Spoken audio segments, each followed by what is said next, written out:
తిరిగి వార్తలకు స్వాగతం. పోడూరు మండలం తూర్పుపాలెం క్యాంప్ కార్యాలయంలో ఆడుదాం ఆంధ్ర కార్యక్రమంలో భాగంగా విజేతలుగా నిలిచిన క్రీడాకారులకు బహుమతులు అందజేశారు. మాజీ మంత్రి జిల్లా అధ్యక్షుడు చెరుకువాడ శ్రీరంగనాథరాజు ఆచరణ నియోజకవర్గ స్థాయిలో నిర్వహిస్తున్న ఆడుదాం ఆంధ్ర జిల్లా స్థాయి క్రికెట్ పోటీల్లో 3వ స్థానంలో విజేతలుగా నిలిచిన పోడూరు, కవిటం, మినిమించిలిపాడు గ్రామాలకు చెందిన క్రీడాకారులకు ఎమ్మెల్యే మంగళవారం బహుమతులు ప్రదానం చేశారు. ఈ సందర్భంగా ఎమ్మెల్యే మాట్లాడుతూ యువత ఆటల్లో రాణించే విధంగా ప్రభుత్వం తరపున ఇలాంటి పోటీలు క్రీడాకారుల నైపుణ్యాన్ని వెలికి తీసేందుకు దోహదపడతాయని అన్నారు. ఆటల వలన శరీర వ్యాయామం కలిగి ఆరోగ్యం మెరుగుపడేందుకు దోహదపడుతుందని తెలిపారు. మట్టిలోని మాణిక్యాన్ని వెలికితీసి క్రీడల్లో ప్రపంచ స్థాయికి ఎదిగేందుకు వీలు కలుగుతుందని తెలిపారు. ఎమ్మెల్యేతో పాటు నియోజకవర్గ స్థాయి నాయకులు, కార్యకర్తలు తదితరులు పాల్గొన్నారు. పెనుగొండలోని ఆర్యవయస్సుల ఆరాధ్య దైవం శ్రీ వాసవి కన్యకా పరమేశ్వరి దివ్యక్షేత్రం వాసవి ధాంలో 5వ వార్షికోత్సవ వేడుకలు అంగరంగ వైభవంగా నిర్వహిస్తున్నారు. జగన్మాత శ్రీ వాసవి కన్యకా పరమేశ్వరి అమ్మవారి బంగారు కిరీట దాన మహోత్సవంలో కేంద్ర ఆర్థిక మంత్రి నిర్మలా సీతారామన్ పాల్గొన్నారు. ఆమెతో పాటు మాజీ మంత్రి పీతాని సత్యనారాయణ, ఆర్థిక మంత్రి బుగ్గన రాజేంద్రనాథ్ పాల్గొని అమ్మవారికి విశేష పూజలు జరిపారు.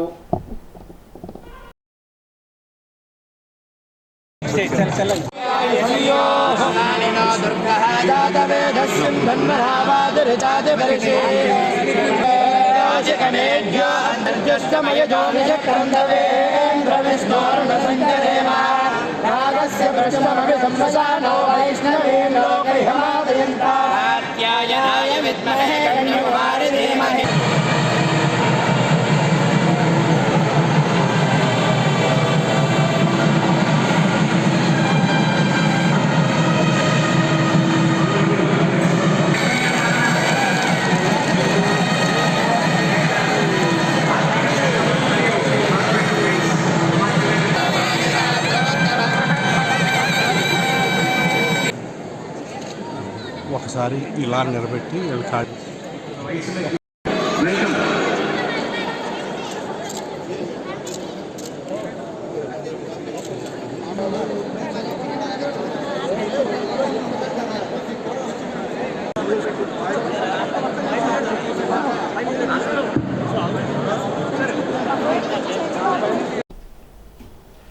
పెనుగొండ వాసవి పంచమ ఉత్సవాల్లో భాగంగా వాసవి అమ్మవారిని మంగళవారం మాజీ మంత్రి జిల్లా అధ్యక్షులు చెరుకువాడ శ్రీరంగనాథరాజు దర్శించుకున్నారు. ఆలయ ట్రస్ట్ చైర్మన్ పి గోవిందరాజులు ఆలయ మర్యాదలతో స్వాగతం పలికి దర్శన ఏర్పాట్లు చేశారు. దర్శనానంతరం వేద పండితులు ఆశీర్వచనం అందచేయగా అమ్మవారి శేషవస్త్రం, అమ్మవారి చిత్రపటం, ప్రసాదాలు అందజేశారు. అమ్మవారిని దర్శించుకునేందుకు వచ్చే భక్తుల కోసం ఆలయ అధికారులు, సిబ్బంది చేసిన ఏర్పాట్లు అత్యంత అద్భుతంగా ఉన్నాయని కొనియాడారు. రాష్ట్ర ప్రజలు సుఖ సంతోషాలతో ఉండాలని, పాడి పంటలతో తొలతూగాలని అమ్మవారిని వేడుకున్నట్లు తెలిపారు. కార్యక్రమంలో వైఎస్ఆర్సీపీ పార్టీ శ్రేణులు, భక్తులు, ఆలయ సిబ్బంది తదితరులు పాల్గొన్నారు.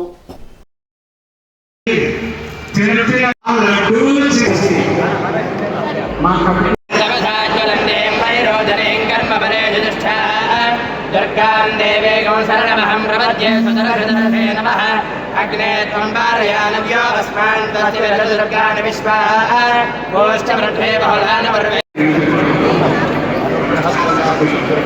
श्री जगवान శ్రీరంగనాథరాజు మధ్య ఉన్నారు. పూజ అవగానే ఆయన్ని వేదికకి రావాలని కోరుతున్నాను.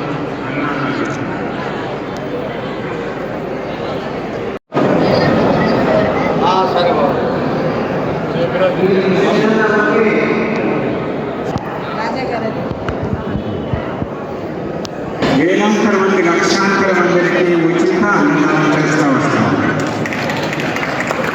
వెజిటేరియన్ ఒకటి తీసుకోండి, నాన్ వెజిటేరియన్ మీరే కేటగిరీ వేరే మీరు తీసుకోండి. Correct sir? అంటే అన్నదానం చేయాలని వాళ్ళ మనసులో ఉంది. ఎవరికి ఏది ఇష్టమో అది చేస్తే వాళ్ళు ప్రశాంతంగా తిని మంచి కోరికలు కోరుతారు. మాకు కుటుంబానికి మంచిదైతుంది వాళ్ళ ఉద్దేశం. భగవతి వాసి శ్రీరాముగా ఉంటారు. వారికి భగవతి వాసి ఆశీర్వాదం ఎల్లప్పుడూ ఉంటుంది. ఇంకా ముందు మంచి స్థాయిని వాళ్ళకి దొరకాలి. రాజకీయ క్షేత్రంలో తన్మూలకంగా ప్రజలకు మంచిది కావాలని ఈరోజు కోరుతున్నాను.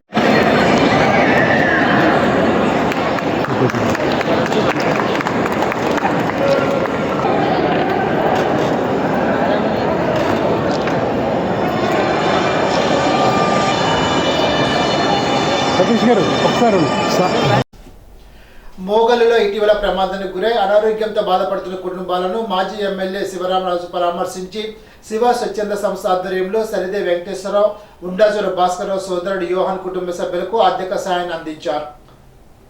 మాజీ ఎంపీటీసీ శివరామరాజు భార్య అనారోగ్యంగా ఉండడంతో ఆమెను పరామర్శించారు. ఈ సందర్భంగా ఆయన మాట్లాడుతూ ప్రభుత్వం ఆరోగ్యశ్రీ ద్వారా వైద్య సేవలు అందిస్తామని చెప్పి పేదవాడికి ఆరోగ్య సేవలు దూరం చేసిందని విమర్శించారు. వైద్యానికి ప్రభుత్వం నుండి సేవలు అందక సొంత డబ్బులతో వైద్యం చేయించుకోవాల్సిన పరిస్థితి నెలకొందని అన్నారు. పేదవాడి వైద్యంపై పూర్తి బాధ్యత ప్రభుత్వంపై ఉందని అన్నారు. ఆయన వెంట మాజీ ఎంపీటీసీ పిరిమెచ్చి శివరామరాజు, సామ్రాణి శంకరుడు, మాగల్ల బాబు, మోగల్ సర్పంచ్ భర్త మల్లిపూడి శ్రీనివాస్, కొత్తపల్లి సూర్యనారాయణరాజు, రమేష్, విజయభాస్కర్రావు, వెంకయ్య తదితరులు పాల్గొన్నారు. ఈరోజు మన మొగల్ గ్రామంలో కొంతమంది యాక్సిడెంట్ కేసులు, అదే ఫైర్ యాక్సిడెంట్ కేసులు ఉన్నాయి. పరామర్శించడానికి రావటం జరిగింది. ఇప్పుడు గవర్నమెంట్ పరిస్థితి దారుణంగా ఉంది. పేదవాడికి ప్రతి ఒక్కరికి కూడా 1000 రూపాయల కాడి నుంచి ఆరోగ్య సేవలు కవర్ చేస్తామని చెప్పి ప్రకటనలు చేస్తూ ఎక్కడా కూడా వైద్య సేవలు అందక అందరూ కూడా, ఒక ఆయన అయితే 6 లక్షలు పెట్టి బాల్ రీప్లేస్మెంట్ చేసుకున్నారు. ఒక ఆమె అయితే ఫైర్ యాక్సిడెంట్ అయ్యి దీపావళికి ఒళ్ళంతా కాలిపోతే కనీసం ప్రభుత్వం నుంచి సహాయం అందని పరిస్థితి ఉంది. అట్లాగే మన యాక్సిడెంట్ అయితే ఇమ్మీడియట్గా ఆరోగ్యశ్రీ రావాలి, ఆరోగ్యశ్రీ కూడా రాలేదు. డబ్బులు పెట్టి చేయించుకోవాల్సి వచ్చింది. ప్రభుత్వం పేదవాళ్ళని ఆదుకోవాలి, ఆరోగ్యం కాపాడాల్సిన బాధ్యత కూడా ప్రభుత్వం మీద ఉంది. బడ్జెట్లు 1000 కోట్లు కేటాయిస్తున్నారు, కానీ రాబోయే ఎన్నికల్లో వైఎస్ఆర్ కాంగ్రెస్ పార్టీ ఓటమి ఖాయమని ఉండి ఎమ్మెల్యే మంత్రి రామరాజు పేర్కొన్నారు. ఉండి మండలం ఎండగండిలో నిర్వహించిన ఇంటింటికి తెలుగుదేశం పార్టీ కార్యక్రమంలో ఆయన పాల్గొని మాట్లాడారు. మద్య నిషేధం అమలు చేస్తారని హామీ ఇచ్చిన జగన్ అధికారంలోకి వచ్చాక దాన్ని విస్మరించి ప్రజలను మోసగించారని అన్నారు. అమ్మఒడి పథకాలకు బటన్ నొక్కి ఖాతాలో డబ్బులు వేస్తున్నామని చెప్తున్న పాలకులు మద్యం విక్రయాల ద్వారా అంతకు మించి వసూలు చేస్తున్నారని ఆరోపించారు. దమ్ముంటే మద్య నిషేధం అమలు చేయాలని సవాల్ విసిరారు. చేపలు, రొయ్యల సాగు ఎగుమతుల్లో ప్రథమ స్థానంలో ఉన్న ఉండి నియోజకవర్గంలో తాగునీటి సమస్య తీవ్ర స్థాయిలో ఉందని అన్నారు. ఆక్వా ప్రయోగశాల నిర్వహణకు నిధులు కేటాయించకపోవడం దారుణమని అన్నారు. మండల అధ్యక్షులు కరిమేక నాగరాజు, మంత్రి రవివర్మ, మాదాస్ అజయ్, ఎస్సీసీల ఉపాధ్యక్షులు మాండ్ర ఆనంద్ కుమార్, వంశీకృష్ణ, ప్రేమ్ కుమార్, చేకూరి శ్రీను, టీడీపీ శ్రేణులు తదితరులు పాల్గొన్నారు. రాంబాబు గారి నాయకత్వం, రాంబాబు గారి నాయకత్వం, రాంబాబు గారి నాయకత్వం, రాంబాబు గారి నాయకత్వం.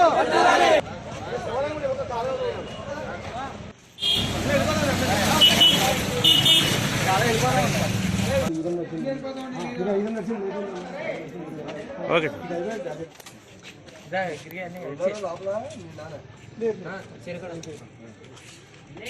మన యొక్క ఉండి మండలంలో ఎండగండి గ్రామంలో ఇంటింటికి రాంబాబు, ఇంటింటికి తెలుగుదేశం, అదేవిధంగా భవిష్యత్తు గ్యారంటీ కార్యక్రమంలో భాగంగా ఈ గ్రామానికి వచ్చేసినప్పుడు ఘన స్వాగతం పలికినటువంటి తెలుగుదేశం పార్టీ కుటుంబ సభ్యులందరికీ కూడా పేరు పేరున ధన్యవాదాలు తెలియజేసుకుంటా ఉన్నాం. అందరికీ కూడా డెవలప్మెంట్ అంటే తెలుగుదేశం ప్రభుత్వంలో చూసాం, ఎన్నో సిమెంట్ రోడ్లు ప్రతి వీధిలోని వాళ్ళలో కూడా ప్రతి ప్రాంతంలో సిమెంట్ రోడ్లు వేయడం జరిగింది. ఈ గ్రామానికి చూస్తే ఇక్కడ సంబంధించి ఆ రోజు త్రాగునీటి సమస్య తీర్చడానికి కోసం సుమారుగా 2.5 కోట్ల రూపాయలతోటి ఆ రోజు కేంద్ర ప్రభుత్వం 50%, రాష్ట్ర ప్రభుత్వం 50% తోటి గత తెలుగుదేశం ప్రభుత్వంలో గ్రాంట్ తీసుకురావడం జరిగింది. ఇప్పటి వరకు కూడా ఈ యొక్క ప్రభుత్వం 5 సంవత్సరాలు పూర్తి చేసుకున్నప్పటికీ కూడా ఎక్కడ కూడా వారు పూర్తి చేయలేనటువంటి పరిస్థితి కనపడతా ఉంది. ఈ గ్రామంలో వెళ్ళినప్పుడు చెప్తా ఉన్నారు, కొంతమంది మాకు సైట్లు రాలేదని అంటూ ఉన్నారు. అందరినీ కూడా పర్యవేక్షించి ప్రతి ఒక్కరికి కూడా న్యాయం జరిగే విధంగా చర్యలు తీసుకుంటామని చెప్పి మీ ద్వారా తెలియజేసుకోవడం జరుగుతూ ఉంది. ఏదైతే మీడియా వారు సంబంధించి సిద్ధం అనే సభకి వెళ్ళినప్పుడు ఆ సిద్ధం అనే సభలో ఆంధ్రజ్యోతి సంబంధించి విలేకరి వీడియో తీస్తూ ఉంటే దౌర్జన్యంగా కొట్టి వారిని అవహేళన చేసి ఏదైతే దుర్మార్గమైనటువంటి చర్యల్ని తీవ్రంగా ఖండిస్తున్నాం. ఎందుకంటే మీడియా సోదరులంటే అందరూ కూడా నీతి నిజాయితీగా పనిచేసేటువంటి వ్యక్తులు వారందరూ కూడా ప్రజలకి ఏదైతే ప్రజలకి ఒక ప్రభుత్వానికి మైన వారధిగా ఉండి వారి యొక్క విషయాలన్నీ కూడా ముందరికి తీసుకెళ్లేటువంటి మీడియా సోదరుల మీద అలాంటి చర్యలు తీసుకుంటాం దౌర్భాగ్యమైనటువంటి చర్యలు. అటువంటి చర్యలకి వెంటనే ఎఫ్ఐఆర్ చేసి దానికి సంబంధించినటువంటి నాయకులు కానీ ఎవరైతే ఉన్నారో కార్యకర్తల వారిపై ఈ ప్రభుత్వం చర్యలు తీసుకోవాలని చెప్పి మేము తీవ్రంగా ఖండిస్తూ ఉన్నాం. కేంద్ర ఆర్థిక శాఖ మంత్రి నరసాపురం పర్యటన నేపథ్యంలో పశ్చిమ గోదావరి జిల్లాకు ఇచ్చేసిన రాష్ట్ర ఆర్థిక శాఖ మంత్రి బుగ్గన రాజేంద్రనాథ్ రెడ్డి నరసాపురం మున్సిపల్ అతిథి గృహంలో కొద్ది సమయం స్థానిక నాయకులతో ముచ్చటించి జిల్లా విషయాన్ని అడిగి తెలుసుకున్నారు. ఈ సందర్భంలో మంత్రి బుగ్గన రాజేంద్రనాథ్ రెడ్డిని కలిసిన వారిలో రాష్ట్ర పవర్ చీఫ్ విప్ ముదురు ప్రసాదరాజు, జిల్లా కలెక్టర్ సుమిత్ కుమార్ గాంధీ, జిల్లా SP Ajit Vejendla, municipal chairman Barri Sri Venkataramana, Bhimavaram RDO K శ్రీనివాసరాజులు తదితరులు ఉన్నారు. మొగల్తూరు మండలం ముచ్చాలపల్లి గ్రామంలో బండి ముత్యాలమ్మ దేవస్థానం నూతన పాలక మండలి చైర్మన్గా నియమితులైన కడలి మాణిక్యాలరావు రాష్ట్ర ప్రభుత్వ చీఫ్ విప్ ముదురు ప్రసాదరావును మర్యాదపూర్వకంగా కలుసుకున్నారు. నర్సాపురం ప్రభుత్వాసుపత్రి అభివృద్ధి కమిటీ సమావేశంలో రాష్ట్ర ప్రభుత్వ చీఫ్ విప్ ముదురు ప్రసాదరాజు పాల్గొన్నారు. ప్రతి వార్డును పరిశీలించారు. క్రమం తప్పకుండా శానిటేషన్ జరగాలని అన్నారు. ప్రభుత్వాసుపత్రిలోని ఆపరేషన్ థియేటర్ను ప్రసాదరాజు ప్రారంభించారు. నర్సాపురం ఏరియా హాస్పిటల్ యొక్క సమావేశం జరిగింది, కమిటీ సమావేశం. ఈ హాస్పిటల్ కమిటీ చైర్మన్గా ప్రతి 2 నెలలకు ఒకసారి మీటింగ్ కండక్ట్ చేసి ఈ హాస్పిటల్ యొక్క పనితీరు అలాగే పురోగతి అన్నీ ఎప్పటికప్పుడు మానిటరింగ్ చేస్తూ ఉన్నాం. 50 పడకలుగా ఉన్నటువంటి ఈ హాస్పిటల్ని 100 పడకల హాస్పిటల్గా ప్రారంభించుకున్న తర్వాత ఒక్కొక్కటి ప్రతి డిపార్ట్మెంట్ని డాక్టర్స్ వేకెన్సీస్ అన్నింటినీ కూడా ఫిల్ చేసుకుంటూ మరి ఈ హాస్పిటల్లో ప్రతి విభాగం నుంచి పనిచేసేలాగా అందరూ కూడా కష్టపడుతూ ఉన్నారు.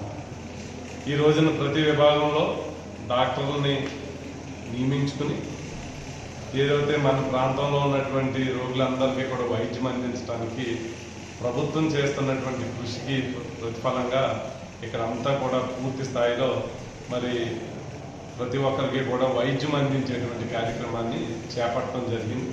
ఈ రోజున ఈ కొత్త హాస్పిటల్లో గైనిక్ సంబంధించినటువంటి ఆపరేషన్ థియేటర్స్ని ఓపెనింగ్ చేసుకున్నాం. ఈ టోటల్ కొత్త బ్లాక్లో అంతా కూడా గైనిక్ పీడియాట్రిక్ షిఫ్ట్ చేయడం జరిగింది. పాత హాస్పిటల్ అంతా కూడా జనరల్ సంబంధించినటువంటి వ్యాధులన్నీ కూడా అక్కడ ట్రీట్మెంట్ చేయడం జరుగుతుంది. ఈ ఏరియా హాస్పిటల్లో మన నర్సాపురం ప్రజలందరికీ కూడా పూర్తిగా అందుబాటులోకి తీసుకురావడం జరిగింది. అందువల్ల ఇంకా బయట ప్రాంతాల నుంచి వచ్చి ఇక్కడ డెలివరీలు చేసుకునేటువంటి విధంగా కూడా ఈ హాస్పిటల్ పనితీరు మెరుగుపడిందని మీ సభాముఖం మీ అందరికీ తెలియపరుస్తూ ఉన్నారు. కవిశేఖర్ డాక్టర్ ఉమరేషా 79వ వర్ధంతి సభ నరసాపురం ఆశ్రమ శాఖలో నవపీఠాధిపతులు డాక్టర్ ఉమరేషా ఆధ్వర్యంలో నిర్వహించారు. కడిమెల్ల వరప్రసాద్, రెడ్డప్ప దనేజీ పీఠం సభ్యులు ప్రసంగించారు. సభలో రెడ్డప్ప దవేజీ మాట్లాడుతూ గురువును మర్చిపోకూడదని, సర్వకాల సర్వావస్థలందు మనల్ని కాపాడేది గురువులేనని తెలిపారు. గురువు దైవం మనుష్య రూపంలో వచ్చి కాపాడడం జరుగుతుందని అన్నారు. ధ్యాన దృష్టితో గ్రహించాలని అన్నారు. కడిమెల్ల ప్రసంగిస్తూ భీష్మ ఏకాదశి రోజున డాక్టర్ ఉమరలీషా స్వచ్ఛందంగా నిర్యాణం చెందడం, భీష్ముని అంపశయ్యపై నిర్యాణం కూడా ఇద్దరిది సమన్వయం కల్పిస్తోందని అన్నారు. షష్ఠపీఠాధిపతులు ఉమరలీషాని స్మరించుకోవడం అదృష్టమని చెప్పారు. డాక్టర్ ఉమరలీషా సభను ఉద్దేశించి ఏ పనికైనా కష్టపడాలని, కష్టములు పడకుండా గాంచలేము బ్రహ్మ వస్తువు నాస్తిక భాసం నందంటూ ప్రతి సభ్యుడు గురువు క్షితేదే 3 మొక్కలు ప్రతి ఇంట్లో నాటుందని, ప్రకృతి సమతులను కాపాడాలని తెలిపారు. సభలో ఆశ్రమ నిర్వాహకులు ఇసుకరాజు, విజయలక్ష్మి, బల్ల సుబ్బారావు, ఎన్టీవీ ప్రసాద్, మురళీకృష్ణ, సాయి వెంకన్నబాబు, నందం తాతయ్య పాల్గొన్నారు. సెంట్రల్ కమిటీ మెంబర్ వెంకటరత్నం వ్యాఖ్యానం సభికులను అలరించింది.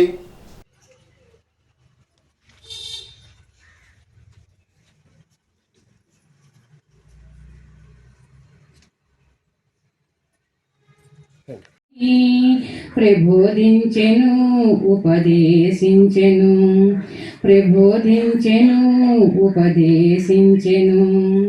నేడే స్వామీజీ వచ్చిన రోజు, ఈనాడే అందరికీ పండుగ రోజు కులమత భేదమే లేదని. ఆధ్యాత్మిక పీఠం యొక్క తత్వము మానవత్వమే మతము, మానవత్వమే ఈశ్వరత్వము అనే సూఫీ ఆర్ష సిద్ధాంత ప్రాతిపదికతో కూడి సర్వమత సమ్మతమైనటువంటి ఆధ్యాత్మిక తత్వాన్ని తరింపజేస్తూ మనలో ఉన్నటువంటి జడభావాలను తొలగిస్తూ మానవత్వంలో ఈశ్వరత్వాన్ని పొంది తరించేటువంటి అనుభవపూర్వకమైన తాత్విక జ్ఞాన మార్గాన్ని తెలియజేసేటువంటి మతాతీత ఆధునిక మానవత దేవాలయం శ్రీ విశ్వ విజ్ఞాన విద్య ఆధ్యాత్మిక పీఠం యొక్క తత్వము. ఈ తాత్విక పీఠాధిపతులైనటువంటి షష్టమ పీఠాధిపతి వారు మన తిథుల ప్రకారం భీష్మ ఏకాదశి రోజున ఢిల్లీలో పార్లమెంటు సమావేశాలు ముగించుకొని వారు నర్సాపురం వచ్చి నర్సాపురంలో పండితుల సభలో ప్రసంగించి అనంతరం మన ప్రక్కనున్నటువంటి గది వెంకటస్వామి గారి ఇంట్లో సేద తీర్చి సిద్ధి పొందినటువంటి పవిత్రమైనటువంటి ప్రదేశం మనం కూర్చున్నటువంటి ప్రదేశం. మరి అటువంటి పవిత్రమైనటువంటి యోగి తాత్వికులు జ్ఞానం అయినటువంటి సద్గురువర్యులు ఉమర్ అలీషా వారు ఈ పవిత్ర స్థలంలో వారు ఒక మహోన్నతమైనటువంటి జ్ఞానశక్తిని ఈ పవిత్రమైనటువంటి భూమిలో మనకు ప్రసాదించి తరింపజేశారు. అటువంటి పవిత్రమైనటువంటి పుణ్యభూమిలో మనం కూర్చొని ప్రసంగాలు వింటూ వారు ఈ భూమిని విడిచి ప్రయాణం సాగించి మనకిక్కడ జ్ఞాన శక్తిని ఈ పవిత్రమైనటువంటి పుణ్యభూమిలో మనకు ప్రసాదింపజేసి మనకు ఒక పవిత్రమైనటువంటి జ్ఞాన మార్గాన్ని తరింపచేయడానికి ప్రతి సంవత్సరం కూడా మనం ఇక్కడ భీష్మ ఏకాదశి రోజున మనం ఈ పవిత్రమైనటువంటి ప్రదేశంలో మనం సమావేశం కాబడుచున్నాం.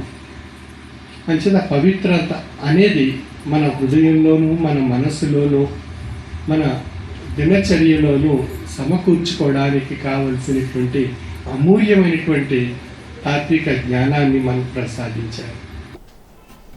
ఇప్పుడు తూర్పుగోదావరి జిల్లా వార్తలు. నిడదవోలు మండలం కోరిమామిడి గ్రామంలో 43.6 లక్షలతో నిర్మించిన గ్రామ సచివాలయ భవనాన్ని, 23.8 లక్షలతో నిర్మించిన doctor YSR village health clinic భవనాన్ని ఎమ్మెల్యే శ్రీనివాస్ నాయుడు ప్రారంభించారు.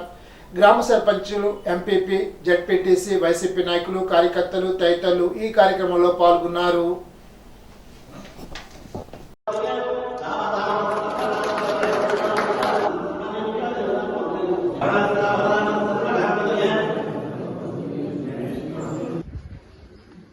ఈరోజు నిడదవోలు నియోజకవర్గం నిడదవోలు మండలం కోరిమామిడి గ్రామంలో 3 నూతనంగా కట్టిన బిల్డింగ్లన్నీ కూడా ప్రారంభించడం జరిగింది. ఒకటి సచివాలయం, ఒకటి వెల్నెస్ హెల్త్ సెంటర్, చిన్న మినీ హాస్పిటల్, అదేవిధంగా ఒకటి రైతు భరోసా కేంద్రం. ఈ 3 కలిపి దాదాపుగా 1 కోటి రూపాయలతో ఈ 3 బిల్డింగ్లు కూడా కొత్తగా నిర్మించడం జరిగింది. ఈరోజు ప్రారంభోత్సవం చేయటం కార్యక్రమంలో నేను పాల్గొన్నందుకు ఎంతో సంతోషపడుతున్నాను. మరి ఇదే విధంగా ప్రతి గ్రామంలో కూడా, పెద్ద గ్రామాల్లో అయితే ఒక్కొక్క సచివాలయానికి కొత్తగా ఒక సచివాలయం నూతనంగా బిల్డింగ్ కట్టడం జరిగింది. అదేవిధంగా అక్కడ రైతు భరోసా కేంద్రం, health wellness centre, health clinic ఇవన్నీ కూడా పెట్టడం జరిగింది. ఇది పూర్తిగా అన్ని గ్రామాల్లో దాదాపుగా ఇప్పటికి పూర్తి అవటం జరిగింది. నిడదవోలు నియోజకవర్గంలో అన్ని గ్రామాల్లో కూడా ఈ సచివాలయాలు, హెల్త్ సెంటర్సు, వెల్నెస్ సెంటర్సు, అదేవిధంగా ఈరోజు రైతు భరోసా కేంద్రాలు కూడా అన్ని కూడా కట్టడం జరిగింది, ప్రారంభించడం జరిగింది. ఈ విధంగా ప్రతి గ్రామం కూడా అభివృద్ధి చేయాలి. ప్రజలకి సేవలన్నీ కూడా అందుబాటులోకి తీసుకురావాలి. ప్రజలకు ఆరోగ్యానికి సంబంధించి ఏ ఊళ్ళో అయితే ఆ ఊళ్ళోనే వాళ్ళకి ప్రైమరీ హెల్త్ సెంటర్ ఉండాలి, ఒక ప్రైమరీ కేర్ ఉండాలి, వెంటనే వాళ్ళకి ఏదో ఒక హాస్పిటల్ ఫెసిలిటీ ఉండాలి అన్న ఉద్దేశంతో జగన్ గారు, మన ముఖ్యమంత్రి గారు ప్రతి గ్రామంలో కూడా ఈ విధంగా చేయడం జరిగింది. అదేవిధంగా రైతులకి వారికి అందుబాటులో రైతు భరోసా కేంద్రం పెట్టుకుంటూ మరి వారికి ఎటువంటి సమస్యలున్నా ఎటువంటి పని ఉన్నా వారికి అగ్రికల్చర్ అసిస్టెంట్ అని అక్కడ నియమించి మరి వాళ్ళ ద్వారా ప్రతి కార్యక్రమం కూడా వారికి వ్యవసాయానికి సంబంధించిన ప్రతి కార్యక్రమం కూడా అందుబాటులో తీసుకురావడం జరిగింది. అన్ని చోట్ల కూడా సచివాలయాలు పూర్తి స్థాయిలో పనిచేస్తూ ఉన్నాయి. గ్రామస్తులకి ఎటువంటి పని ఉన్నా వారు ఊరి నుంచి కూడా బయటికి వెళ్ళే అవసరం లేకుండా ఎటువంటి సర్టిఫికెట్ కావాలన్నా ఎటువంటి సర్వే కావాలన్నా ఎటువంటి పని ఉన్నా సరే ఆ గ్రామంలోనే పూర్తయ్యేటట్టు, అదేవిధంగా పథకాలకు సంబంధించి ఎటువంటి ఇబ్బంది ఉన్నా సరే వారికి అక్కడే పూర్తి స్థాయిలో మరి వారికి పని జరిగేటట్టు సచివాలయాలన్నీ కూడా ఏర్పాటు చేయడం. అది కూడా ఈ 5 సంవత్సరాల పరిపాలనలో ఒక 2 సంవత్సరాలు కోవిడ్తో మనకి టైం వేస్ట్ అయింది, మనకి టైం మనం మరి కోల్పోయాం. రాబోయే రోజుల్లో కూడా రాబోయే సంవత్సరాల్లో కూడా ఏవైతే డ్రైన్లు రోడ్లు పెండింగ్ ఉన్నాయో అవి కూడా పూర్తి చేస్తామని అందరికీ తెలిపిస్తూ ఈరోజు కోరిమామిడి గ్రామస్తులందరికీ కూడా మరి నా అభినందనలు, మా శుభాకాంక్షలు తెలుపుకుంటూ సెలవు తీసుకుంటున్నాను. జిల్లాలో వైఎస్ఆర్ కళ్యాణమస్తు వైఎస్ఆర్ షాదీ తోఫా 5వ విడతలో అర్హులైన వధువు కుటుంబాలను ఆర్థికంగా బలోపేతం చేసే క్రమంలో ఎస్సీ, ఎస్టీ, బీసీ, మైనార్టీలు, దివ్యాంగులు, భవన ఇతర నిర్మాణ కార్మికులకు ప్రభుత్వం వైఎస్ఆర్ కళ్యాణమస్తు పథకం కింద జిల్లాకు చెందిన 315 మంది లబ్ధిదారుల జంటలకు 2,35,85,000 రూపాయల ఆర్థిక సాయాన్ని అందజేయడం జరిగిందని జిల్లా collector doctor K Madhulatha, MP Margani భరత్రాములు పేర్కొన్నారు. రాష్ట్ర ముఖ్యమంత్రి మంగళవారం తాడేపల్లిలోని ముఖ్యమంత్రి క్యాంప్ కార్యాలయం నుండి వర్చువల్ విధానంలో వైఎస్ఆర్ కళ్యాణమస్తు వైఎస్ఆర్ షాదీ తోఫా 5వ విడత ఆర్థిక ప్రయోజనాన్ని లబ్ధిదారుల బ్యాంక్ ఖాతాలకు విడుదల చేశారు. కలెక్టరేట్ నుండి జిల్లా కలెక్టర్ లబ్ధిదారులతో కలిసి పాల్గొన్నారు. నవ జనార్దన ఆలయాల్లో ప్రథమాలయమైన ధవళేశ్వరంలోని శ్రీ జనార్దన స్వామి ఆలయంలో భీష్మ ఏకాదశి రోజు పురస్కరించుకొని జిల్లా ఇన్ఛార్జి మంత్రి, రాష్ట్ర బీసీ సంక్షేమ, సమాచార, పౌర సంబంధాల, సినిమాటోగ్రఫీ శాఖ మంత్రి చెల్లిబోయిన శ్రీనివాస వేణుగోపాల్ కృష్ణ జనార్దన స్వామి ఆలయాన్ని మంగళవారం దర్శించి ప్రత్యేక పూజ నిర్వహించారు. ఈ సందర్భంగా మంత్రి శ్రీనివాస వేణుగోపాల్ కృష్ణ వరలక్ష్మి దంపతులకు ఆలయ మర్యాదలతో స్వాగతం పలికారు. అనంతరం రథోత్సవంలో సతీ సమేతంగా పాల్గొన్నారు. ఈ సందర్భంగా మంత్రి వేణుగోపాల్ కృష్ణ మాట్లాడుతూ హిందువులకు అత్యంత పవిత్రమైన రోజు భీష్మ ఏకాదశి అని అన్నారు. ధవళేశ్వరం నుంచి కోటిపల్లి వరకు 9 జనార్దన స్వామి ఆలయాలు ఉంటే వాటిలో ప్రథమ ఆలయం ధవళేశ్వరం ఆలయం అని పేర్కొన్నారు. ఈ రథోత్సవ కార్యక్రమంలో పాల్గొనడం పూర్వజన్మ సుకృతమని పేర్కొన్నారు. ప్రజలకు మంచి జరగాలని శ్రీ జనార్దన కోరుకోవడం జరిగిందని మంత్రి తెలియజేశారు. భీష్మ ఏకాదశి సందర్భంగా హిందువులకు అత్యంత పవిత్రమైనటువంటి రోజు. ఉత్తరాయణ పుణ్యకాలంలో భీష్మ ఏకాదశి అంటే అత్యంత పర్వదినంగా మనందరం భావిస్తాం. ఈరోజు మాధవుడు రథస్థుడై రథస్థం మాధవం దృష్ట్వా పునర్జన్మ న విద్యతే అంటారు. రథస్థం మాధవం దృష్ట్వా పునర్జన్మ న విద్యతే. భీష్మ ఏకాదశి నాడు నవజనార్దన క్షేత్రాలలో ప్రథమ క్షేత్రమైనటువంటి ఇక్కడ నుండి కోటిపల్లి వరకు 9 ఆలయాలు, జనార్దన ఆలయాలు ఉంటే ప్రథమ జనార్దనుడు ధవళేశ్వరంలో వేయించేసి ఉన్నారు. ఈరోజు రథస్థుడై రథారూఢుడైనటువంటి జనార్దనుడు భక్తకోటిని తరింపజేయడానికి ఇవాళ ఊరేగింపుగా తేరుపై భక్తులను అనుగ్రహించుటకు వారు తేరుపై ఊరేగింపు జరుపుతున్నటువంటి తరుణంలో వైష్ణవ సాంప్రదాయానుసారం మరొకసారి రథస్థం మాధవం దృష్ట్వా పునర్జన్మన విద్యతే అనేటువంటిది, అంటే ఈ క్షేత్రంలో అరెస్ట్వేల్ తూర్పుగోదావరి జిల్లాలో అంతర్వేది కానీ జనార్దన క్షేత్రమైనటువంటి ధవళేశ్వరంలో ఈ రథోత్సవం అత్యంత వైభవంగా జరుగుతుంది. ఎన్నో జన్మల పుణ్యఫలం చేత రథారూఢుడైనటువంటి మాధవుడిని దర్శించగలుగుతాం. అటువంటి ఒక పవిత్రమైనటువంటి రోజుగా ఈ భీష్మ ఏకాదశి నాడు ఈ రథోత్సవంలో పాల్గొనడం నా కుటుంబ సమేతంగా అత్యంత ఆనందాన్ని కలిగించింది. భక్తులందరూ కూడా స్వామివారిని సేవించి ధరించాలని, ఎవరైతే ఆర్తితో తనని ఆరాధిస్తారో ఆశ్రయిస్తారో వారందరినీ తరింపజేసేటువంటి మాధవుడు జనార్దన స్వామి రూపంలో ఈరోజు భక్తకోటి నందుని కూడా అనుగ్రహించాలని స్వామివారిని వేడుకున్నాం. అలాగే రాజమండ్రి రూరల్ నియోజకవర్గానికి సంబంధించినటువంటి భక్త ప్రజలందరినీ కూడా వారి యొక్క చల్లని వీక్షణలతోటి అనుగ్రహించాలని స్వామివారిని నా విష్ణు పృథివీపతి విష్ణాంశ లేని వాడు పృథివిని ఏలలేడని. కడియపులంక, బురిలంక, కాటన్ బ్యారేజ్ ప్రాంతాల్లో ఇసుక త్రవ్వకాల నేపథ్యంలో జాతీయ గ్రీన్ ట్రిబ్యునల్ ప్రాంతాల్లో పర్యటించడం జరిగిందని జిల్లా కలెక్టర్ డాక్టర్ కె మాధులత తెలిపారు.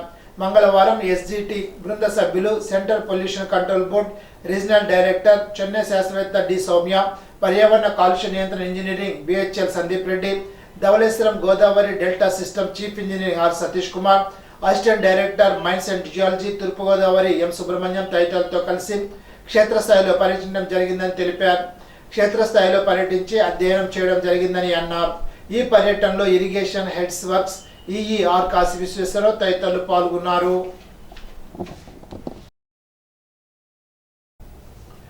విద్యార్థుల్లో కళాత్మక ప్రతిభను పాఠశాల స్థాయి నుంచి గుర్తించి ప్రోత్సహించే ఒక బృహత్తర కార్యాచరణలో మిల్లెట్ ధాన్యానికి ఛాంపియన్గా ఉన్న ట్రూ గుడ్ సంస్థ చేసిన కృషి అభినందనీయమని జిల్లా ఇన్ఛార్జి మంత్రి, రాష్ట్ర బీసీ సంక్షేమం, సమాచార, పౌర సంబంధాలు, సినిమాటోగ్రఫీ శాఖ మంత్రి చెల్లుబోయిన శ్రీనివాస వేణుగోపాల్ కృష్ణ పేర్కొన్నారు.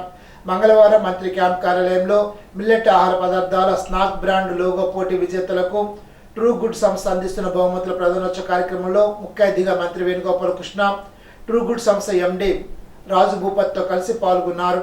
ఈ సందర్భంగా మంత్రి వేణుగోపాల్ కృష్ణ మాట్లాడుతూ ట్రూ గ్రూప్ సంస్థ నిర్వహించిన మిల్లెట్ స్నాక్ బ్రాండ్ లోగో పోటీల్లో విజేతలైన విద్యార్థులను సత్కరించి బహుమతులు అందజేయడం జరిగిందని పేర్కొన్నారు. ఆడుదాం ఆంధ్ర క్రీడా పోటీల ద్వారా తగిన గుర్తింపు లభించడం, తద్వారా మరింత తర్ఫీదు కోసం క్రికెట్ అకాడమీకి ఎంపికైన చల్లారపు శివ రానున్న రోజుల్లో జిల్లాకు, రాష్ట్రానికి మంచి గుర్తింపు తీసుకురావాలని జిల్లా కలెక్టర్ డాక్టర్ కె మాధులత అభినందనలు తెలిపారు. మంగళవారం ఉదయం కలెక్టర్ ఛాంబర్లో జిల్లా స్పోర్ట్స్ అథారిటీ అధికారులు క్రికెటర్ శివతో కలిసి కలెక్టర్ను కలిశారు. ఈ సందర్భంగా కలెక్టర్ మాధవిలత క్రికెటర్ శివకు అభినందనలు తెలిపారు. సచివాలయ స్థాయి నుండి క్రీడా నైపుణ్యం ప్రదర్శించి రాష్ట్ర స్థాయికి చేరుకున్న చల్లారపు శివ ఎంతో మందికి స్ఫూర్తినివ్వడం జరిగిందని పేర్కొన్నారు. అండర్ 21 కేటగిరీలో ఆంధ్రప్రదేశ్ క్రికెట్ అకాడమీ శిక్షణ నిమిత్తం ఆంధ్రప్రదేశ్ క్రికెట్ అకాడమీ ఎంపిక చేసినట్లు అధికారులు తెలిపారు. ఇప్పుడు ఏలూరు జిల్లా వార్తలు.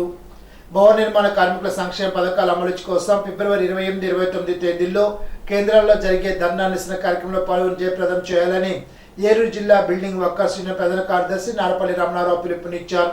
ఏలూరు సిఐటియు కార్యాలయంలో ఎర్ర రాంబాబు అధ్యక్షతన జరిగిన జిల్లా కమిటీ సమావేశంలో ఆయన మాట్లాడుతూ వైసీపీ ప్రభుత్వం అధికారంలోకి వచ్చిన నాటి నుండి భవన నిర్మాణ కార్మికుల సంక్షేమ పథకాలు అమలు చేయకుండా లేబర్ అధికారులు ఇచ్చిన 12-14 మెమోను రద్దు చేసి ప్రభుత్వం ఆపేసిన సంక్షేమ బోర్డు నిధులు ఖర్చు చేయాలని కోర్టు తీర్పు ఇచ్చినప్పటికీ అమలు చేయకుండా ఉన్న నిబంధనల అడ్డంగా చట్ట వ్యతిరేకంగా సంక్షేమ బోర్డు నిధులను 1,250 కోట్ల రూపాయలను ప్రభుత్వ అవసరాలకు దారి మళ్లించి వాడుతోందని, వెంటనే సంక్షేమ బోర్డుకు జమ చేయాలని ప్రభుత్వాన్ని కోరారు. ఎర్ర రాంబాబు మాట్లాడుతూ సంఘంలో ఉన్న వారికి గుర్తింపు కార్డులు ఇచ్చి పాత కార్డులను రెన్యువల్ చేయాలని ప్రభుత్వానికి విజ్ఞప్తి చేశారు. ఏలూరు కార్పెంటర్స్ యూనియన్ క్యాలెండర్ను ఆవిష్కరించారు. కెల్లా దుర్గా ప్రసాద్, మాధవ, శివరావు, కొండలరావు, అప్పారావు, శామేలు, శివకుమార్, సిఐటియు నాయకులు, సాయిబాబా తదితరులు పాల్గొని మాట్లాడారు. ఇవాళ ఏలూరు జిల్లా భవన నిర్మాణ కార్మిక సంఘం జిల్లా కమిటీ సమావేశం ఏలూరు సిఐటియు కార్యాలయంలో జరుగుతుంది. మన ఎర్ర రాంబాబు గారి అధ్యక్షుడు ఈ సమావేశం కొనసాగుతుంది. మరి ఈ సమావేశానికి ఏలూరు కార్పెంటర్స్ యూనియన్, అలాగే పెయింటర్స్ యూనియన్, అలాగే జీడీమీలు ఇతర ప్రాంతాల నుంచి, ఊరూరు నుంచి కూడా వచ్చి ఉన్నారు. ఇతర ప్రాంతాల నుంచి కూడా. ఇది రాష్ట్ర ప్రభుత్వం భవన నిర్మాణ కార్మికులు సంక్షేమ బోర్డు నిర్వీర్యం చేయడం కోసం, భవన నిర్మాణ కార్మికులు సంక్షేమ పథకాలు అమలు చేయకుండా ఉండడం కోసం, భవన నిర్మాణ కార్మికుల పథకాలని రద్దు చేయాలని ఉద్దేశంతో, చాలా దుర్మార్గమైన ఆలోచనతో భవన నిర్మాణ కార్మికులు పథకాలు అమలు చేయకుండా అధికారులకు ఇచ్చిన 12-14 మెమో రద్దు చేయాలని చెప్పేసి ప్రభుత్వం డిమాండ్ చేస్తున్నాం. అలాగే భవన నిర్మాణ కార్మికులు సంక్షేమ బోర్డులో ఉన్న నిధులను భవన నిర్మాణ కార్మికులకి, కుటుంబాలకి మాత్రమే ఖర్చు పెట్టాలని చెప్పేసి మన సంక్షేమ బోర్డు చట్టం చెబుతుంది. సుప్రీంకోర్టు తీర్పు చెప్పింది. మరి ఆ తీర్పుని గౌరవించవలసిన రాష్ట్ర ప్రభుత్వాలు అమలు చేయకోకుండా, తీర్పుని అమలు చేయకోకుండా భవన నిర్మాణ కార్మికుల సంక్షేమ బోర్డును 1250 కోట్ల రూపాయల భవన నిర్మాణ కార్మికుల డబ్బులను ఇతర అవసరాలు ప్రభుత్వం వాడుకొని, తన ప్రచార అవసరాలు వాడుకొని, గత ప్రభుత్వం చంద్రన్న బీమా పేరుతో, ఈ ప్రభుత్వం వైఎస్ఆర్ బీమా పేరుతో భవన నిర్మాణ కార్మికుల కుటుంబాలను నిర్వీర్యం చేయడం కోసం, రోడ్డు నిర్మించడం కోసం ఇవాళ ఈ ప్రభుత్వం ఈ ఆలోచన చేస్తుంది. ఈ ఆలోచన నిర్మించుకొని 1214 జీవోని రద్దు చేసి భవన నిర్మాణ కార్మికుల సంక్షేమ బోర్డుని ఈ వైసీపీ ప్రభుత్వం అధికారంలోకి వచ్చిన తర్వాత ఒక సంక్షేమ పథకం కూడా అమలు జరగకుండా ఇచ్చిన జీవో రద్దు చేసి మళ్ళీ యథాతథంగా కొనసాగించేలాగా భవన నిర్మాణ కార్మికుల సంక్షేమ బోర్డుని పునరుద్ధరించాలని చెప్పేసి రాష్ట్ర ప్రభుత్వం డిమాండ్ చేస్తున్నాం. భవన నిర్మాణ కార్మికుల మెటీరియల్ ఛార్జీలు తగ్గించాలని చెప్పేసి భవన నిర్మాణ కార్మికుల సంక్షేమ పథకాల అమలు కోసం ఫిబ్రవరి 28, 29 తేదీలలో మండల కేంద్రాల్లో ధర్నాలు చేయాలని చెప్పేసి రాష్ట్ర వ్యాప్తంగా జరుగుతున్న ఈ ధర్నాలు జయప్రదం చేసి అనంతరం కలెక్టరేట్లో ధర్నా చేయాలని చెప్పేసి ఈవేళ ఈ సమావేశం తీర్మానం చేసింది. ఈనాటి బంగారు మాట. మనిషి వ్యక్తిత్వాన్ని కోల్పోతే ఎంత ధనవంతుడైనా ఏమీ లేనివాడి కిందే లెక్క. గాంధీజీ. ఈ వార్త ఇంతటితో సమాప్తం. తిరిగి బిజినెస్లో కలుసుకుందాం. అంతవరకు సెలవు. నమస్కారం.